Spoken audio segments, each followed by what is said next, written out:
Good evening and welcome to Mental Health Matters with me, Dr Audrey Tang. My co-host is Judith Crosier, and this is the show where we look at all things mental health and well-being. Tonight's topic is one we haven't covered in depth. We look at weight management, we look at eating habits, but today we are going to be looking at disordered eating and what we can do about it, why it starts, and so on. And we have got nutritional psychologist Nikki Antonaccio joining us. Let's head over to the studio. Nikki, welcome to Mental Health Matters After Hours. It's great to have you here. Thank you for having me. I'm really excited to be here. This is such an important conversation. Yeah. We've not covered this topic on the show before. We look at weight management, we've looked at eating healthily, but I'm going to jump straight in with this. Please, can you tell us, Nikki, about disordered eating, how it might present and how it might be diagnosed? Of course, this is a topic that's really, really key to my heart. So I can't wait to speak about it. So for me, if we think about disordered eating, so it's not a single thing, it's not a single diagnosis as such. In a way, an eating disorder might be clinically diagnosed. So if you think about disordered eating, I always explain it like a spectrum. So ranging from occasional irregular eating patterns, including chronic dieting, just putting that out there, all the way to full clinical diagnosed eating disorders. So that may present as things like food restriction, having certain specific rules around food, such as, I can't have carbohydrates after 6 p.m. It might be that you find yourself in a pattern of constantly living through rules that dictate how you impact your social life, for instance, like I can't go out at the weekends, I'm dieting. Those patterns are disordered. They're not true to intuition. And then we're also talking the full spectrum of clinical diagnosed eating disorders, such as things like anorexia and bulimia, binge eating disorder, all of which I've suffered with personally. And if you think about how they might present and how they might be diagnosed. So signs, again, for me, when you start looking at disordered patterns around food, frequent dieting is 101. And so many women I speak to are really shocked when I explain the terminology disordered eating and linking it to dieting and chronic weight management. So rigidity, should I say, or rules around food is a really clear sort of pattern. Another big one is guilt and shame after eating. So if I use like a personal example, I know for me, I would find myself at the end of the day, having had these rules around what I was allowed to eat through the day. I'd get to say 9 p.m. in the evening after all the stress of the day had kind of wound down. And then I literally would find myself rummaging like a hamster through the cupboards. And whilst the image is quite amusing, I would find myself feeling terribly guilty and shameful for not sticking to those rigidity food rules during the day. So it would spiral that whole over restriction and shame and splurge cycle. So that's where you can end up with the kind of restriction and overeating. And I suppose the final one that may affect a large portion of the audience, using food to manage emotions. It's a really, really common behaviour. If we think about in modern society, we're in a very, very go like situation and lifestyle. Most of us have far more to do in a day than there is time or hours to complete it in. And it can be very normal and very natural to use food as a numbing and coping strategy. Like, it's not always visible. I know for personally, and I will cover this, I was a qualified nutritionist and high-level personal trainer. On the outside, it looked like I was the epitome of health, but you could not see what was going on with the struggle internally. And I think what can happen at times is because diagnosis can fall into the realm of clinical disorders, disordered eating often gets missed and we think it's not bad enough to talk about. And it's more about an unhealthy relationship with food, even if someone doesn't meet the clinical threshold. Does that make sense? Yeah, that makes perfect sense. And I think the whole thing about unhealthy eating patterns is something that needs to be pulled out a lot more. So if you're trying to diagnose it, or not even diagnose it, even recognise it, what's the difference between unhealthy eating patterns or disordered eating and just being a bit fussy or just not liking certain foods, which is perfectly okay to do? Absolutely. I just want to validate that is absolutely, it's fine. I just don't like certain things. Like, that's part of being attuned with your own body, your own needs. actually being able to listen to your own needs, which again I'm going to probably come into again further in our conversation. So like fussy eating, I always find it hard to use that term, which sounds really strange, because I don't think anybody is necessarily fussy. It's actually about knowing yourself, if that makes sense. That's preference based, right? So if you know your preferences and you're okay and comfortable, like, I don't like mushrooms. Nothing's going to force me to like mushrooms. I'm not going to eat them. But disordered is more about function, not preference. That's what I find when I'm working with clients. Is food controlling your life? Is it every thought of every day of how to manage? Does it affect your mood? Does it take up lots of real estate in your head? Is every decision geared around, should I eat that? How should I eat it? What could I have? Can I have it? Can't stop thinking about it. Does it affect someone's mood? Used to for me, hugely. Does it affect someone's self-esteem if they've had certain foods and they perceive them to be bad or have a moral value? And does it affect someone's daily functioning? So red flags for me when I'm working with someone is, one is a fear of eating socially. And I hear like people will either create reasons why they can't go to something despite perhaps explaining they're looking forward to it, and then at the last minute they'll bail. The binge and restriction cycle. I often see this when I work with people closely. If I see and view what their nutrients look like in a week and it's very, very low intake, and then they disappear, I can pretty much guarantee they're stuck in a binge and restriction cycle and they feel ashamed to share that. Body checking is another one. Constant body checks, including things like scale weight, pinching, clothes, and guilt and punishment around eating. Rule of thumb, if I had to simplify it, because I know that's a lot, if food choices are consistently tied to shame, emotion, anxiety, or self-worth, it's more than fussiness. Yeah, it's the emotional aspect of it. And as you're talking, you can really feel the weight, pardon the using the word, of that on your mindset. That's really something to look at. I think just to add to it, there's a term that's only really come around very recently that actually fits this beautifully, and it's the term food noise. It's actually only really been something that people have spoken about really freely since GLP medications become much more part of day-to-day life in weight management in the last couple of years. But that word, food noise, or term should I say, if I could have picked that up 5 years ago to explain what happens inside someone's psychology, in their mindset, and what was going on in my own head, that describes it perfectly. Yeah, and that really paints a really clear picture of what it's like for people. Yeah. So looking at the causes, what sort of causes are there for disordered eating? I mean, social media and image must come into it, but are there also other factors such as trying to be in control? 100%. Exciting question.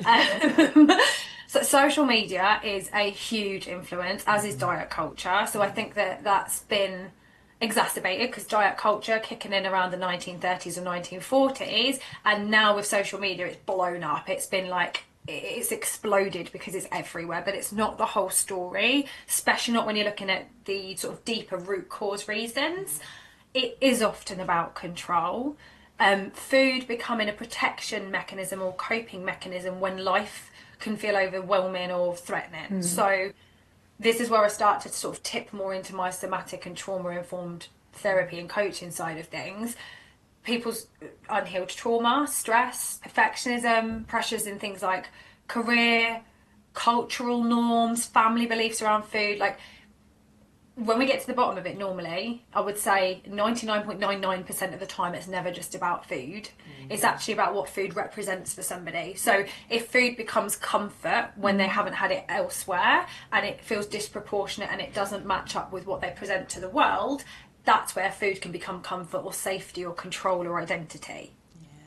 Okay. And that sort of links to, we had a guest, Sandra Stein, who's a therapist, talking about working from home and how food can be that moment of excitement in your day when you're just bored.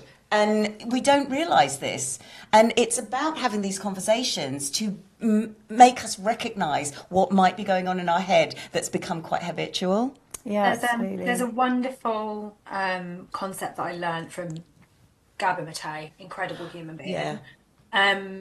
if there is a behaviour pattern, particularly around anything, to be honest, but in this instance, food or disordered thoughts or feelings around food and the usage of it, two questions that I always love to ask people to be curious on is, what does it give you? So if it is comfort, if it is relief, is it excitement in a day where things are boring and mundane? Is it connection? Okay, cool. Now you're understanding the real reason why you're using it, that removes the shame. And then secondly, what do you need relief or comfort from? And we can start to get to the root cause of the usage of it. And if it's then, oh, right, okay, well, I use it to control because everything else in my life feels like totally out of my power. Okay, cool. Well, we know why now, and we can look at it with compassion instead of beating yourself up. Yeah. So true. Yeah, it makes a lot of sense. And so once you've kind of got to that point, how do you then begin to help somebody? Because the thing about food is that we have to eat. We can't avoid it. It's not something you can avoid. And so there's triggers all the time. Yeah, and I think that's one of the, I would say, the most challenging things, right? So it's not that other substances, like, we can abstain from them. We can't abstain from food. It's everywhere and we need it. So for me, really important, particularly, well, with any like behaviour that feels disproportionate, but particularly around food, the goal is not avoidance. It can't be. So it has to be regulation. So where I would help somebody and where I start is I help somebody start to build a relationship of trust and safety with food and with their own body. So I use tools like nervous system regulation, mindset coaching, flexible nutrition, trauma-informed strategies to allow someone to feel safer around food and their usage of it. I'm working on rewiring a pattern of not having to have perfect eating. There's no such thing. Like working through reducing fear, reducing guilt, reducing extremes of binge or restriction, and building confidence and self-trust again around food. That's where I start. I love that, because that's a real reframing of when you say regulation, in a way, it's regulations that can go too far, which lead to disordered eating. Yeah. But what you're talking about is building trust again in your body and in yourself and in food. And I think that's really beautiful. We are keeping Nikki, and we'll be back just after this.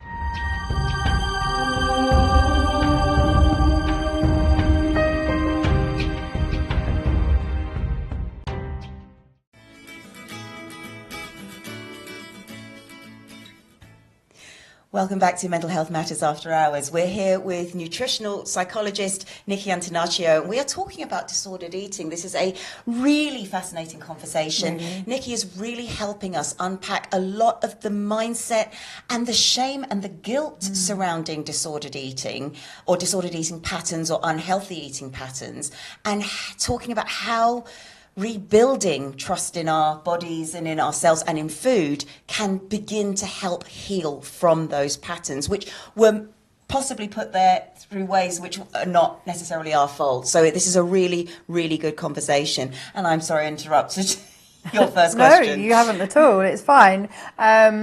So you sort of touched on treatment and how you would start looking at the person as a whole. So would you involve nutrition in the treatment of somebody as well as the psychology? Yeah, absolutely. Like the way I work, I would always look at both. So they're inseparable. So food and psychology, the mind and the body they're one and the same thing. Well, they're inseparable to work through. I found often people will come to me and they'll ask for like a meal plan or a diet plan, especially if they know or have the knowledge that I'm a nutritionist. And I usually at that point say to somebody, I can write you a diet plan or a meal plan, but I won't, because you can't heal a meal plan and disordered eating patterns through more rigidity and restriction and less self-trust. And similarly, on the flip side of it, you can't heal it with therapy alone either if you still have fear of food and fear and restrictions around those behaviours.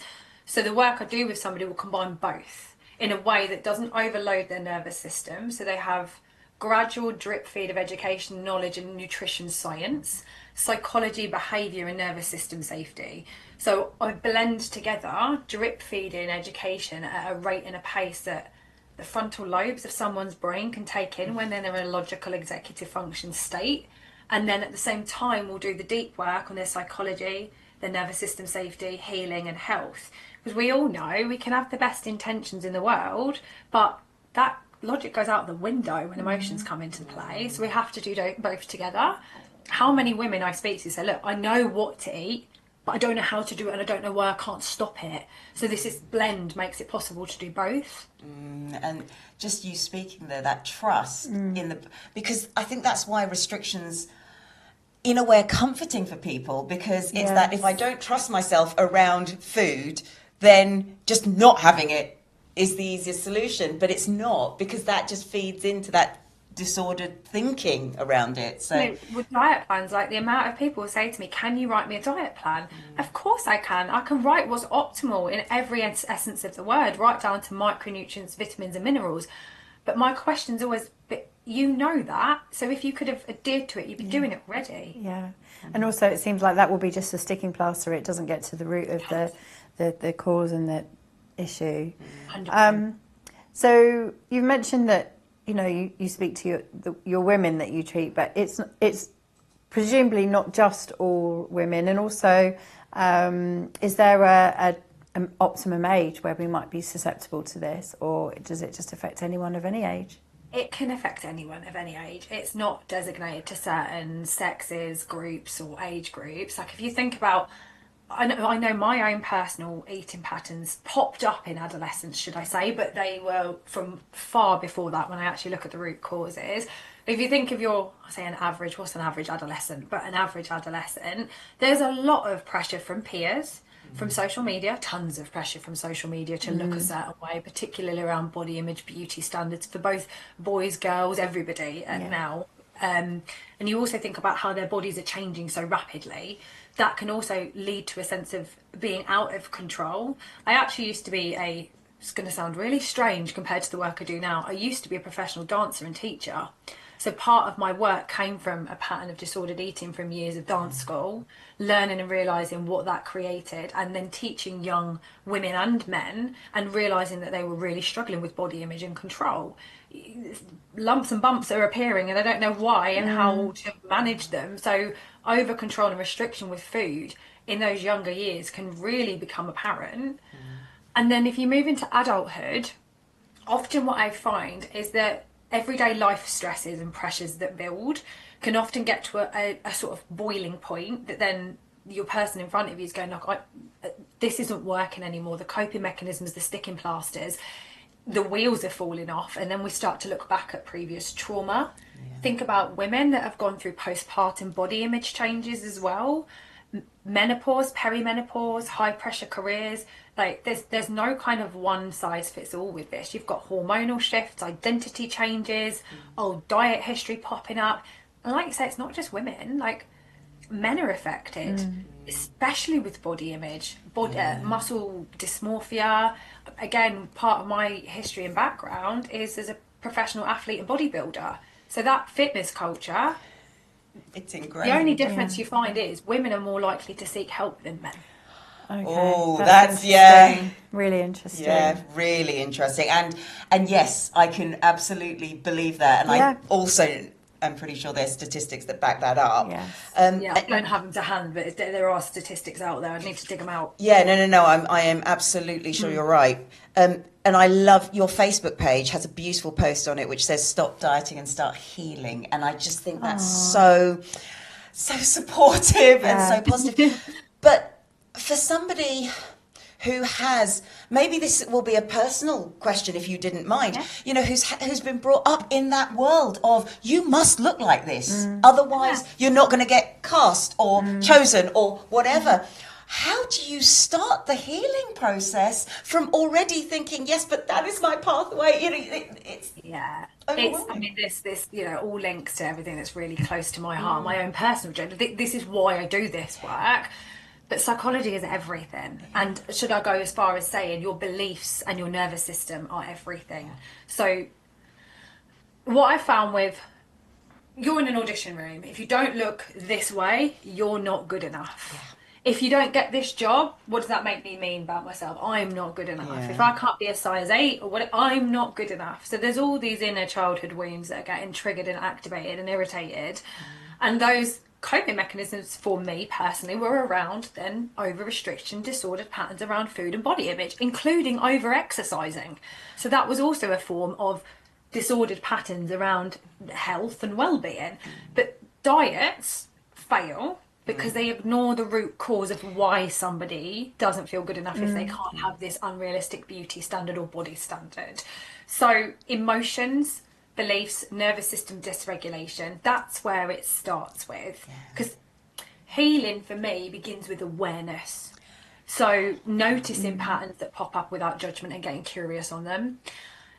For me, personally, if you'd have asked me 8-9 years ago, how are you feeling, Nikki?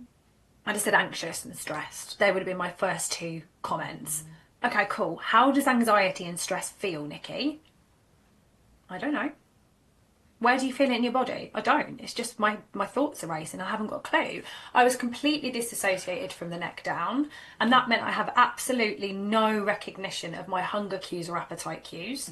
I could go for hours and hours on end eating absolutely nothing, dancing, smoking, coffee, and then later fall into patterns of not being able to control how I eat. So the awareness and reconnecting with the body and sensations is absolutely key without judgment. The nervous system work that goes with that teaches your body it's safe to not just control or restrict. Then the flexible nutrition with balance, solid science backing and not extremes.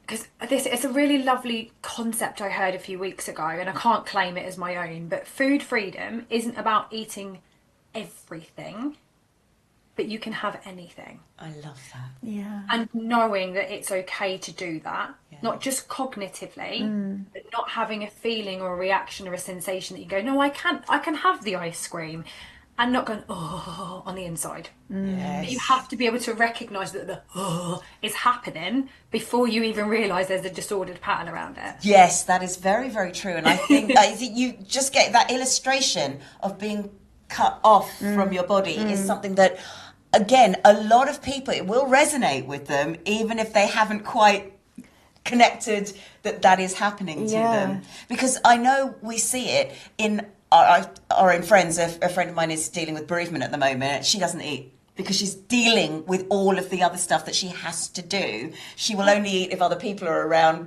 to remind her it's lunchtime now. I'm hungry, so we need to eat. I think something, especially in a situation like that, I think it's also important to remember the body and the nervous systems do these things to protect you. Of course, yes. Yeah. Perceive that all of those feelings and emotions from bereavement would be far too much. So if we just shut off from here down, I can get through the day. Yeah, exactly.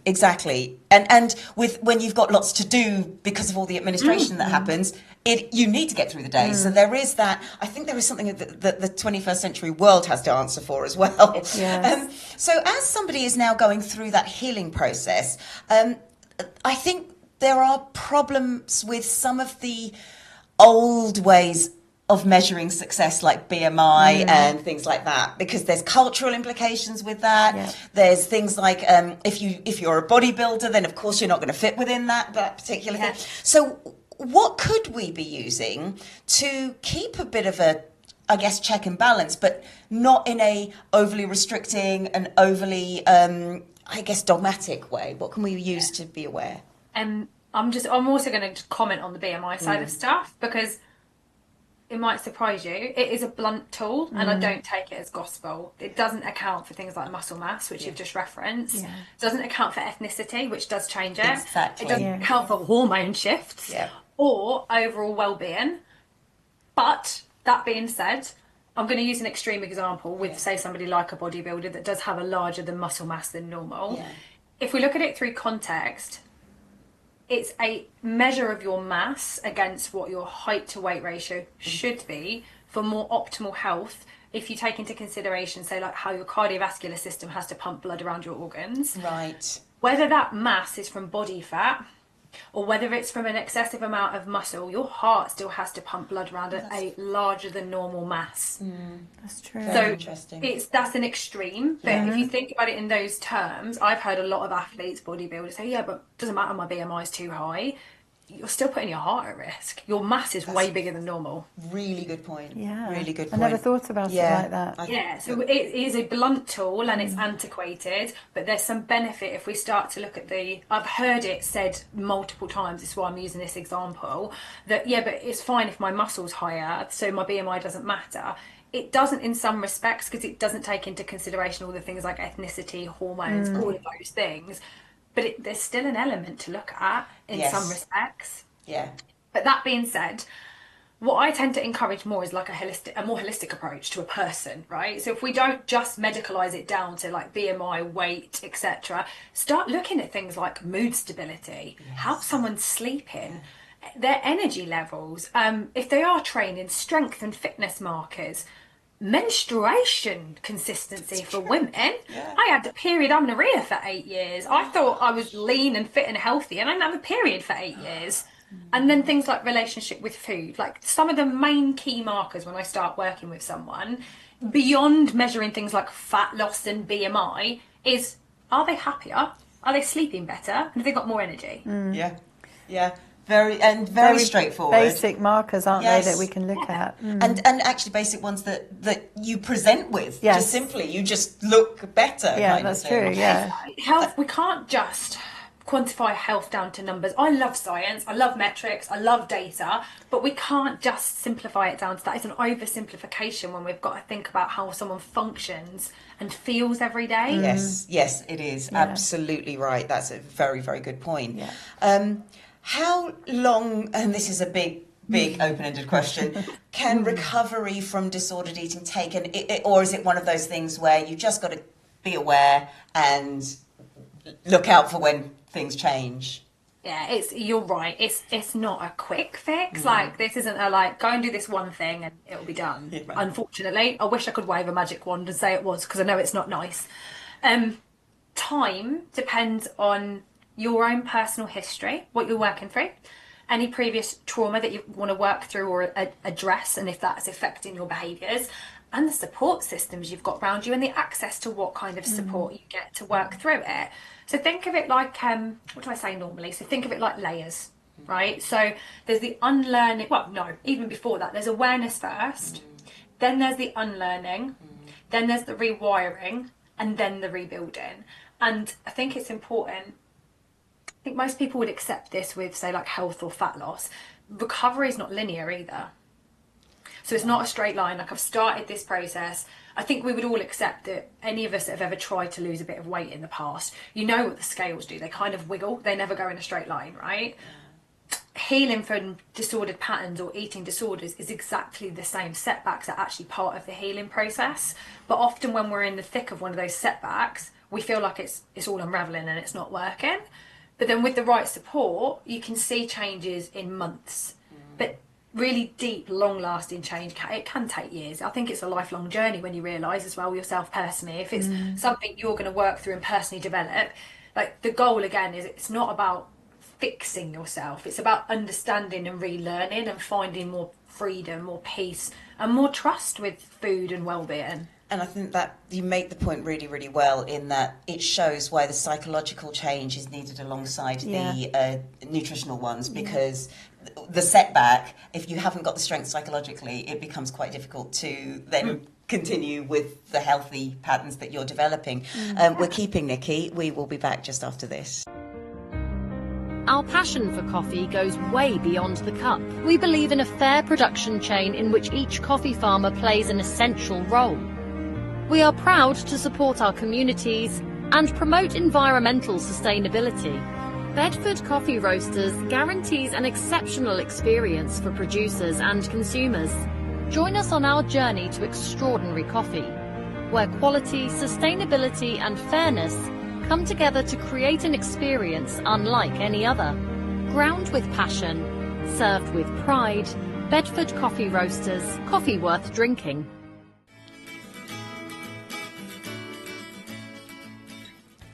Welcome back to Mental Health Matters After Hours. We're here with nutritional psychologist Nikki Antonaccio. We're talking about unhealthy eating patterns, disordered eating, how it might start, how it presents, and what we can do about it. And if you've just tuned in, please do go back to the start of the show. It's really been a fascinating and insightful conversation, and one that needs to be had a lot more. And Nikki, I know we jumped straight into your work, and you have alluded to your career and your own professional journey, but do you mind sharing a little bit about how you came to doing the work that you do? Of course, it's a bit of a journey, but of course. I didn't know or realise how connected everything in my journey was that brought me to this point until about 7 or 8 years ago, when I actually stopped and went, right, what is this all about? Why do I behave the way I am? And why do I enjoy helping and sharing this work with others? I was working as a personal trainer at the time, only working as a personal trainer. Going right back to the beginning, I'm the daughter of a second generation Italian immigrant that came over to England and was brought up here with a certain set of very specific rules, values and morals around what was right, what was wrong, how to eat as a family. And as I realised later, I grew up with a narcissistic father. So I came from a background of overworking to prove yourself, whether that was my trauma to deal with or all the generations before me, having to be high performing, ambitious and successful on the outside to make sure that nobody spoke badly of anybody or any families on the inside or in the community.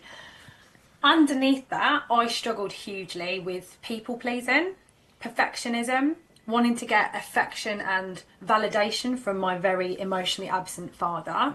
And I therefore started to control that with my own body image and disordered eating to cope with the pressure.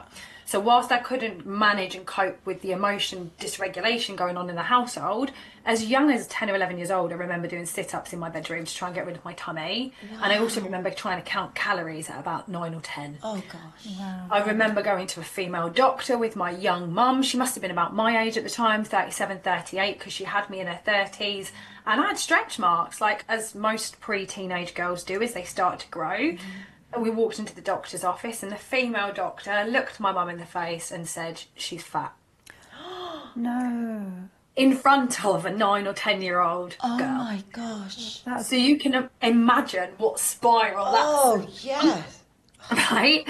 So you think about where the kind of history has come from in terms of good girl mentality, trying to get validation, overperforming, trying to look successful on the outside, extending that to body image, trying to get validation off an absent, emotionally unavailable father that was quite volatile, was quite childlike in his own behaviours, expectation of perfectionism. So I would sit at the dinner table and eat this huge bowl of pasta, probably the size of what would be appropriate for an adult.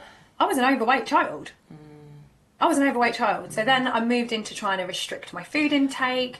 I then found myself really excelling in sport and in dance because I was really obsessed with exercise, unhealthily so. And ironically, that obsession and fixation landed me a place at one of the best dance schools and conservatoires in the world, the Northern School of Contemporary Dance. So they only take 40 students per year. But the cost. Very, very high stakes performance. But the cost of that was, again, very much about disassociating, shutting out, doesn't matter how you feel, show up, get on with it. Don't care whether you're the best here or not, you can be replaced. So this constant search for external, I'm good enough, I'm good enough, I'm good enough. And also then landed and fell into the bodybuilding world once I'd graduated and finished dancing, which again was just another reason to have a bunch of strangers tell me my body wasn't good enough. Oh my word. Where this world kind of came from for me was then, right, if I restrict more, I'll be good enough. If I get leaner, someone will tell me I'm good. If I work harder, I'll be enough for someone. So that led me, I'd already trained as a nutritionist and a personal trainer, but there was a bit that was missing. So there's me, this personal trainer, nutritionist going, I still can't get a handle on my own eating habits. How on earth can I help support other people with any integrity? I went away and retrained in nutrition psychology, trauma coaching, mental health therapy, NLP, EMDR and nervous system regulation to realise selfishly what was going on with me and then helping other women heal their relationship with food. But that is an incredible journey. It really is. And I guess, you know, almost just asking the questions you would ask yourself, how do you feel now? I mean, how does healthy feel? It sounds strange. It feels quiet. Wow. It feels slow. It feels calm. It feels quiet. Like there used to be a constant, like, it's like a hamster wheel in my head constantly, like juggling the trade-offs and trying to make equations and work out, can I have this? Should I have that? Should I do this? Should I do that? When I met my husband, he would try and wine me and dine me and take me out for dinner, and I would get angry. I would be sat at dinner fighting with myself because I'd restrict myself so much that at dinner I would want everything: starter, main, dessert, sides, alcohol, cocktails, and I would be fighting with myself to go, no, you should have a salad. And he would be like, what's up? And I would snap his head off because he didn't know the internal battle that was going on constantly. So happy, healthy, healing now feels quiet. Just love that. It's lovely.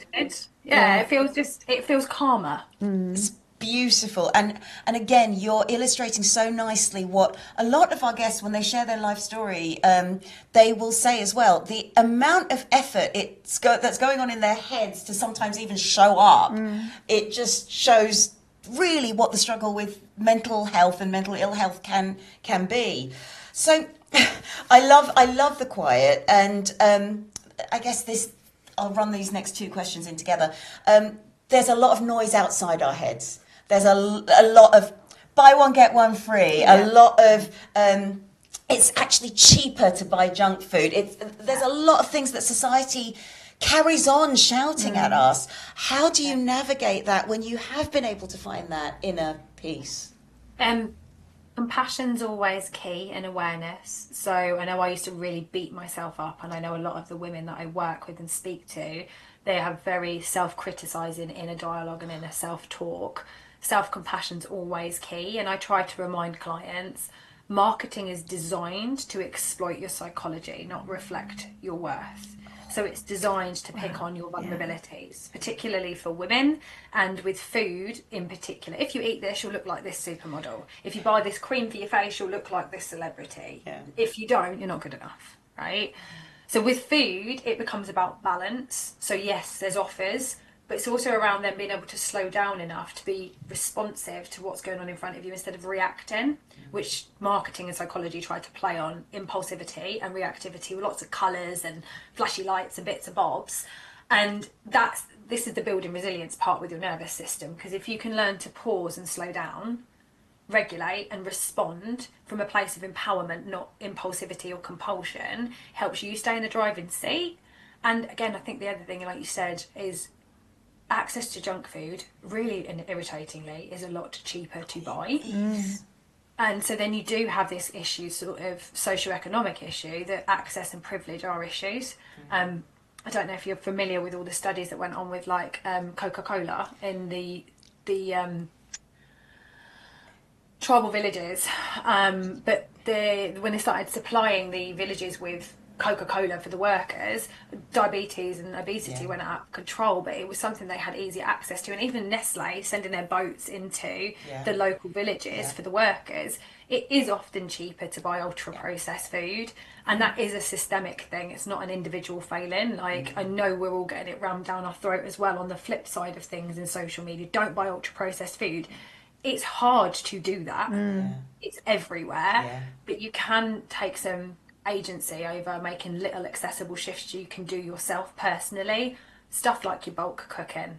Like, I do something called ingredient prep, and I encourage my clients to do it. So I'll pick 2 or 3 protein sources in the week, say chicken, minced beef, tuna, and I will do a batch cook of a kilo of chicken. I'll do a batch of 750 grams of beef mince, and it's sat in the fridge in Tupperware pots ready to grab and make use of, so it becomes that convenience food.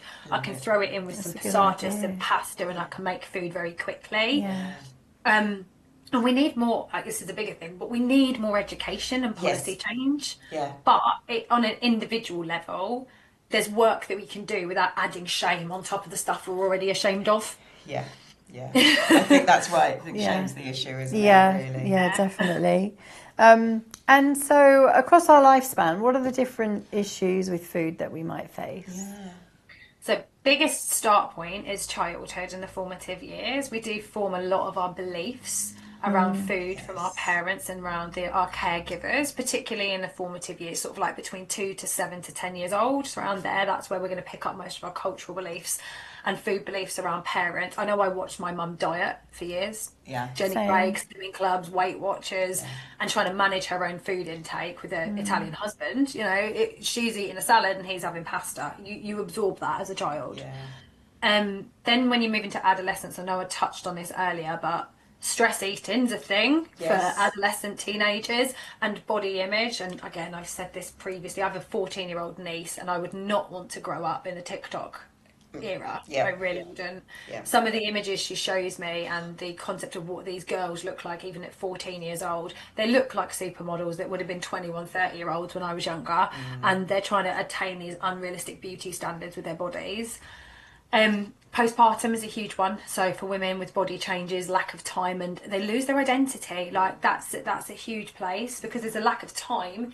All of a sudden somebody stops prioritizing themselves and puts themselves at the bottom of the list, because you become a caregiver to a child that needs you 100% of the time. Midlife and menopause is another, with hormone shifts. Things like the changing of metabolic function, the loss of muscle tissue, dieting fatigue is a real thing if you've done it for the last 30 years. Later life, you know, things like you've got to look at, even in the like older population, loneliness, social isolation can really cause impacts to different how we eat. You go from perhaps cooking a meal for you and your partner that you've been with for 50 years, and by the time you're living by yourself, you don't want to take care of yourself anymore. You know, each stage requires compassion and adaptation. So it's not one size fits all. Yeah, absolutely. Yeah, there's a lot of different stages of life there. And so for you, what are your top tips for your own well-being? So top tips for me, and it might sound strange as a nutrition psychologist, but regulation practices, nervous system practices is my top one. So creating space and feeling safe to slow down, because often we're addicted to go and feel like we've got to be productive all the time. But creating room in my life and my day for movement, meditation, breath work and nothingness is really important. After that, it's then strength training and nutrition for me. So as a woman in particular, strength training is your metabolic sink. It's the life currency for women when it comes to later life hormones, things like preventing osteopenia and osteoporosis, regulating and managing your hormones. Like, it is an absolute must for metabolic freedom as well. The more lean muscle tissue you have, the more freedom you have with nutrients. Again, personally, it's not chasing perfection with nutrition, but I do have certain education and backing to know what serves me, and I make sure that I try and align my eating habits with that at least 80% of the time. You've got to have 20% of the time for some soul food and just having fun, because I think it's really important to encourage as well. Whilst I've spoken very much about like eating habits, I don't want to make nutrition scientific, even though you can have a science-backed understanding of nutrition. I don't want to remove the social pleasure of eating. It's hugely important. And when it comes to community, it's massive. Like being able to eat with family, with community. We go back, myself and my husband, to Italy every summer because we still have, thankfully, elderly relatives and family there, and it is a vital part of the community. And there's no coincidence that they're one of the healthiest and oldest populations in the world. And investing in, especially if you're in business or you're working or you're a mother and your family and you're busy, investing in rest and recovery as much as productivity is absolutely key for well-being. Like, biggest thing I say to clients, you can't pour from a cup that's empty. Self-care is a foundation, it's not luxury.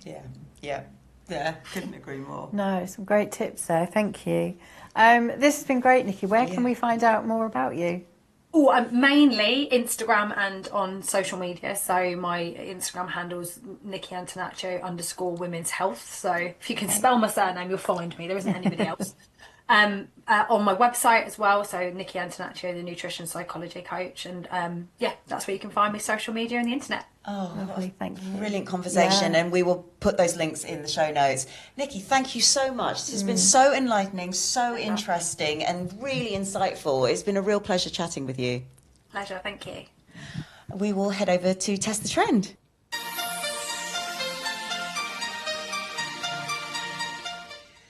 Today's Test the Trend is a little bit of a challenge for you.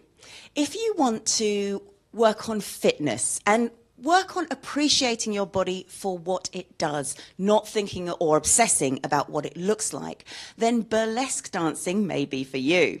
This is something that I teach myself and I absolutely love it. And it's really helped me change my mindset about bodies as well.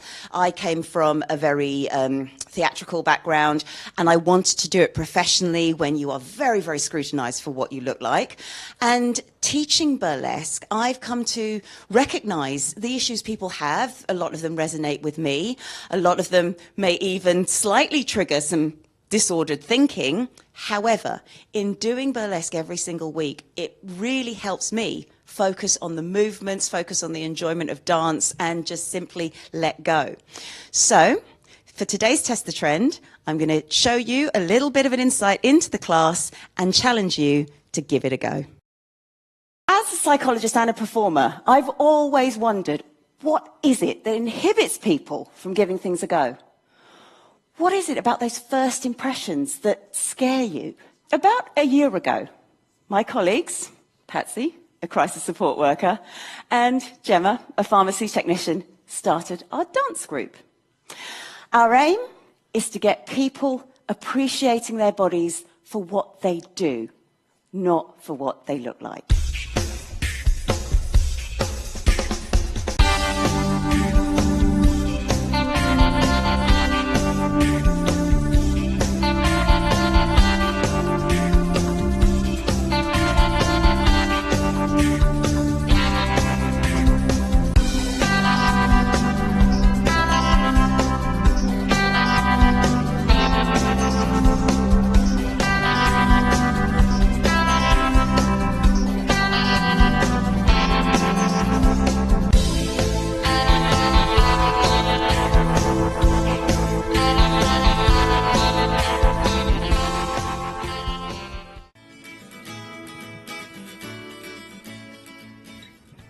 Wow.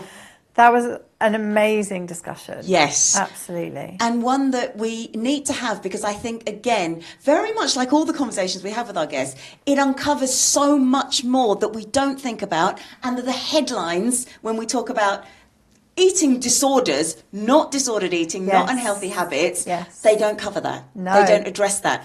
We talk about the diet plan, we don't talk about the psychology. And then we certainly don't talk about the shame and the guilt and how far back some of those habits have gone. So, again, I think it is important to have these discussions. So important because, can I talk about from a personal point of view? I've never had an eating disorder. I never have.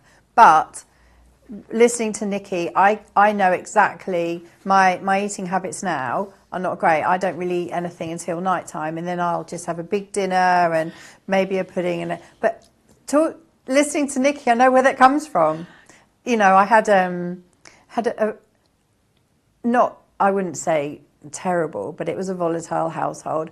But in the evenings, when my mum made dinner and we all sat in the living room in front of the TV and had our dinner, that was calm. That was happy. That was where everyone just went like that for the evening. And so food is associated it's just with made calm. like a massive. So that's kind of a little thing, but that's why it's so important not to just hang everything on a eating disorder, because I don't have an eating disorder. But you might have disordered patterns around eating. Yeah. And yes, and again, that awareness part of it that she's talking about is so important because, like you, and I have had this realization, but only a few weeks ago. Oh, wow. It's the same sort of thing. Food was one of those things that the family did together, and it was fun, and I got attention. It was one of those where I am an only child, so actually it's a whole family of adults I grew up with. So my grandparents and my parents, all adults doing adult things. Yeah. But every so often my dad would say, oh, let's just drive to Eastbourne, we lived in Hastings, for a Burger King. That was fun, and it was enjoyable. And then I could take my friend with me, and it was doing something that for me. Yeah. And so food has become one of those pleasure-giving things. Yeah. So I think, and something that we've talked about before the show, we wanted to look at what healthy begins to look like, because Yes. we know what unhealthy looks like, and we ignore it because actually coming out the other end isn't, we don't know what that does look like. But I think sometimes the work in practice, and in today's show, the awareness, that already gives us something to build on. And so the awareness, the realization you've had through this conversation, the realization I've had through doing a bit of self-reflection a couple of weeks before this show, it's a start. Yeah. And it's not painful, is it? No, not at all. It's just, that's why I do that. And then what does that lead you to do? I guess that's the next question. So Yes. once you've had that awareness, I think for me, recognizing it is one thing. And so it allows me to have an understanding about my behaviour around food, which replaces any shame and guilt. Yes. And that's all. That's as far as I've gone so far. Well, if you've got the understanding which removes the shame and guilt, or goes or Something, starts isn't to, then that's something. That's a really, really good place to start. So, we may not be at healthy yet, but it's a good beginning off the journey. Yeah, and it's like Nikki said, yes, you can create a food plan for someone, but until you understand why you need a food plan, there's no point having that. So I think that's maybe where we are now. Yeah, that's so interesting. Well, on this topic, so that's for unhealthy eating habits, disordered eating. If you just tuned in, please go back and watch the start of this show. This has been a really important discussion from all of us here on Mental Health Matters After Hours. Good night.